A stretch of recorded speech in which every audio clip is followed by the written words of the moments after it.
जेव्हा कॅलेंडरमध्ये 2 दिवस सलग एकादशी दिसते ना, तेव्हा सगळ्यांना प्रश्न पडतो की नक्की उपवास कोणत्या तारखेला करायचा आणि अशी 2 दिवस एकादशी येतेच का पण? हाही दुसरा प्रश्न असतोच. जसं की आता यावेळेस 23 ऑगस्ट आणि 24 ऑगस्टला 2 दिवस एकादशी दिसतीये.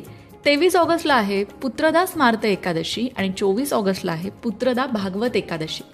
तर असं जेव्हा येतं ना, तेव्हा मनात प्रश्न निर्माण होतोच. त्याच प्रश्नाचं उत्तर आजच्या व्हिडिओत देण्याचा प्रयत्न करणार आहोत. त्याचबरोबर स्मार्त एकादशी काय असते, भागवत एकादशी काय असते, आदल्या दिवशी जी येते त्याला स्मार्त म्हणतात, दुसऱ्या दिवशी येते त्याला भागवत म्हणतात, हे असं का, या प्रश्नाचं उत्तर सुद्धा या व्हिडिओत तुम्हाला मिळणार आहे. तेव्हा व्हिडिओ शेवटपर्यंत नक्की ऐका. कारण की हिंदू म्हणवतो स्वतःला, मराठी म्हणवतो स्वतःला, पण आपल्याच छोट्या छोट्या गोष्टींबद्दल आपल्याला माहिती नसते. काळजी करू नका, आजचा हा व्हिडिओ तुमच्या सगळ्या शंका दूर करणार आहे. आता एकादशीच्या व्रताला खूप महत्त्व आहे, हे वेगळं सांगायला नको. एकादशीच्या व्रताने या जन्मीचं नाही तर मागच्या जन्मीचं पापही नष्ट होतं, पिढ्यानपिढ्यांना मोक्ष मिळतो, असे अनेक फायदे एकादशीच्या व्रताचे सांगितले जातात.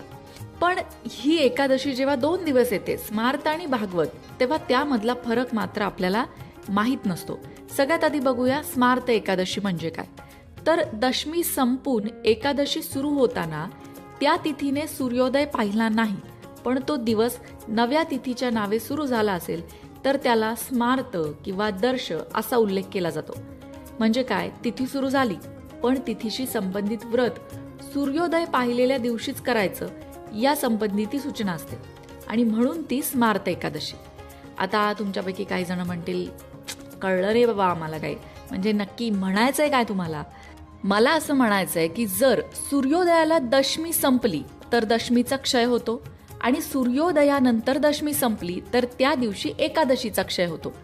अशा वेळेस त्या दिवशी स्मार्त एकादशी आणि दुसऱ्या दिवशी भागवत एकादशी असं मानलं जातं. जर द्वादशीचा क्षय झाला असेल तर एकादशी आणि द्वादशीच्या युग्माच्या दिवशी म्हणजे मिलनाच्या दिवशी भागवत आणि त्याच्या आधीच्या दिवशी स्मार्त एकादशी असं मानलं जातं. म्हणजे यामध्ये तिथीचं गणित आहे. जेव्हा 2 तिथी एकाच दिवशी येतात तेव्हासाठीची ही ॲडजस्टमेंट आहे असं आपण म्हणू शकतो.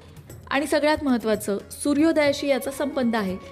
आता हे जे स्मार्त एकादशीचं व्रत आहे ते कोण करतं बरं? म्हणजे आपल्याकडे महाराष्ट्रात जास्त करून भागवत एकादशीच केली जाते. पण स्मार्त एकादशी करणारे लोक कोणते असतात?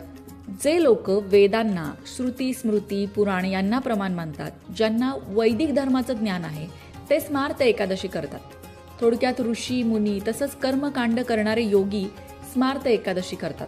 तर वैष्णव म्हणजेच विष्णू भक्त जे संसारी आहेत ते सूर्योदय पाहणारी तिथी ग्राह्य